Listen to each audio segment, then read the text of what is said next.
Este es el tema número 8 de nuestra serie Las dispensaciones bíblicas. Y hemos hablado ya varias cosas generalidades acerca de las dispensaciones antes de hablar de las dispensaciones cada una por una. Este es el último tema hablando de estas generalidades necesarias para entrar ya en la siguiente charla a hablar de la primera de las dispensaciones, que es la dispensación de la inocencia.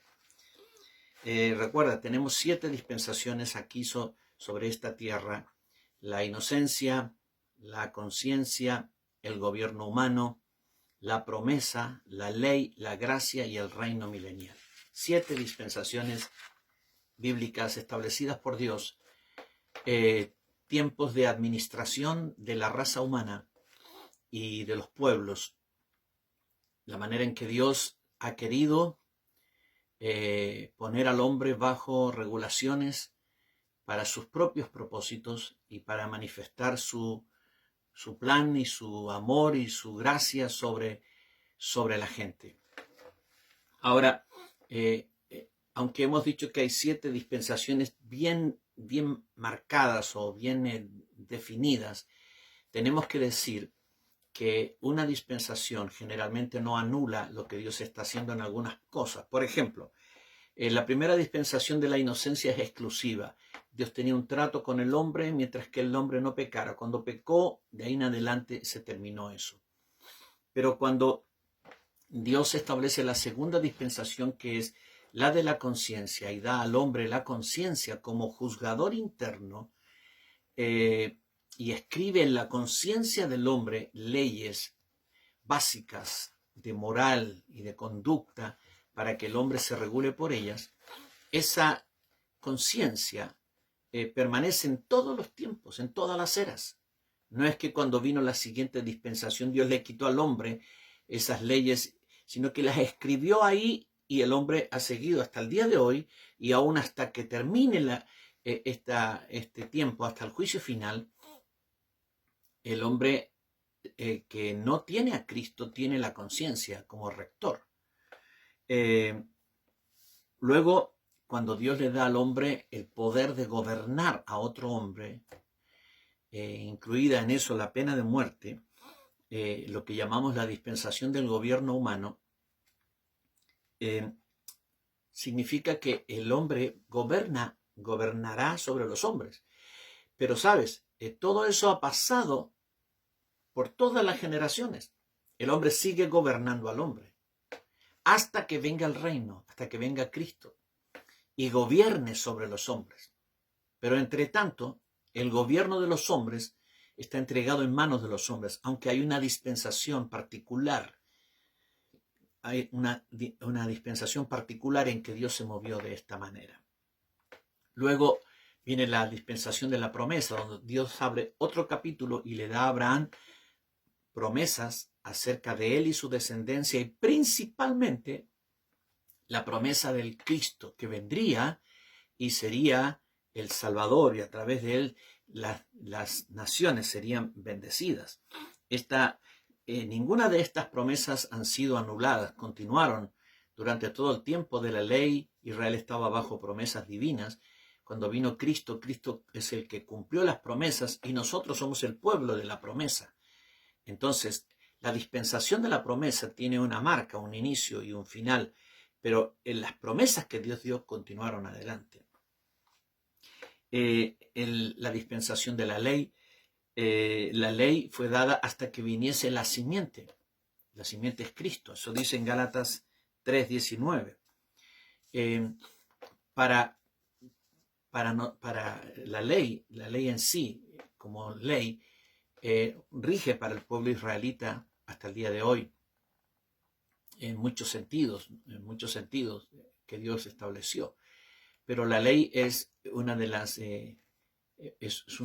dispensaciones que tiene un paréntesis. Aquí Israel sigue, Israel sigue cumpliendo la ley, y durante el milenio, cuando veamos esa época, vamos a ver que muchas cosas que Dios requirió a su pueblo bajo bajo la ley, también serán requeridas para Israel en el milenio, pero para el resto de las naciones no. La gracia es la mayor demostración del amor y la plenitud divina incorporada dentro de la vida de los hombres, y esta gracia es para esta era presente. Somos el pueblo de la gracia, y la gracia, si bien es cierto, Dios salvará gente en la siguiente dispensación, pero los parámetros de la salvación no tienen que ver con lo que Dios estableció para la iglesia, porque la gracia fue dada para conformar la esposa del Cordero, la iglesia de Jesucristo. Y entonces, una vez conformada, una vez completa la esposa del Cordero, esa gracia cambia. Dios tiene otra forma de salvar durante la gran tribulación y en el milenio. Y luego viene el reino, la dispensación del reino, el milenio en sí, ¿no es cierto? En todas las épocas Dios ha manifestado su reino, incluso desde Adán, cuando le da a Adán el gobierno de la tierra. Sin embargo, hubo épocas muy oscuras, muy difíciles, donde el reino de Dios parecía haber desaparecido, aunque nunca desapareció. Dios es soberano y gobierna sobre todas las cosas, pero su gobierno sobre la humanidad, visible, concreto, se manifestará en el milenio y después del juicio final eternamente.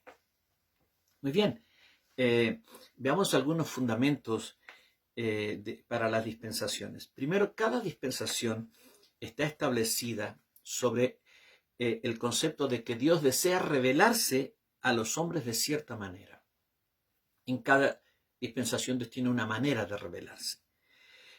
Segundo, Dios le enseña ciertas cosas, le establece ciertos mandatos, le da ciertos preceptos para su propio bien, evidentemente, para probar al hombre en determinados asuntos, porque Dios prueba el corazón de los hombres. Tercero, en cada dispensación hay una senda de salvación, una manera de salvarse y un camino de perdición también. En cada dispensación hay dos caminos, salvación y perdición.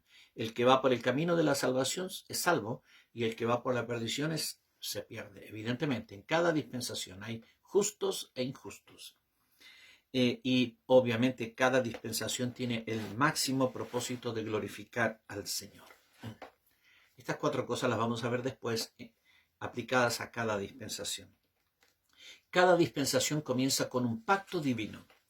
El primer pacto, ya vimos esto antes, fue el pacto edénico, y así comenzó la dispensación de la inocencia. Dios hace un pacto con Adán y Eva y les da la tierra y les dice que gobiernen, etcétera, y les prohíbe comer del árbol de la ciencia del bien y del mal, y así comienza esta dispensación. La siguiente dispensación, que es la dispensación de la conciencia, Dios hace un pacto. Ahí mismo, cuando está juzgando a Adán, a Eva y a la serpiente, hace un pacto con Eva, y ese es el pacto adámico, ¿no es cierto? Hace un pacto con Adán y Eva. Luego, cuando termina esa dispensación y Noé sale del arca y ofrece a Dios, Dios hace un pacto con Noé, y así comienza la tercera dispensación, el tercer pacto, el pacto noético. Con Abraham Dios lo llama y hace un pacto con él, y empieza la dispensación de la promesa, es el pacto abrahámico. Con Israel Dios hace un pacto, y ese es el pacto de la ley. Luego viene la gracia, y el Señor hace un pacto con su pueblo, con nosotros, y ese es llamado el nuevo pacto. Y finalmente, en el milenio, Él establecerá lo que llama el pacto de paz. Esto está en Ezequiel 37, no lo leemos, es un poquito extenso, pero solo quiero mencionarlo. También debo mencionar que cada dispensación termina con un juicio. La primera dispensación, la de la inocencia, el juicio fue la expulsión del huerto y las palabras de maldición que el Señor dijo acerca de la tierra, del trabajo del hombre, de las preñeces de las mujeres y la maldición de la serpiente. Ese fue el juicio divino al terminar esa dispensación. Cuando termina la segunda dispensación, la de la conciencia, termina con un tremendo y terrible juicio al que llamamos el diluvio. Ese fue el juicio divino para terminar esa dispensación. La tercera dispensación, que es la del gobierno humano, que comienza con Noé y sus hijos, crecen las familias, se dispersan, avanzan, se convierten en un gran conglomerado de gente, y se levanta el primer emperador llamado Nimrod, construyen la ciudad de Babel y viene el juicio. ¿Cuál fue el juicio? La confusión de las lenguas, por el cual ellos son esparcidos y se comienzan las naciones de la tierra. Luego viene el siguiente dispensación, que es la dispensación de la promesa iniciada con Abraham, la cual termina en un juicio a Egipto y a los dioses de Egipto. Y Israel sale para la tierra prometida, en realidad para el desierto y luego para la tierra prometida.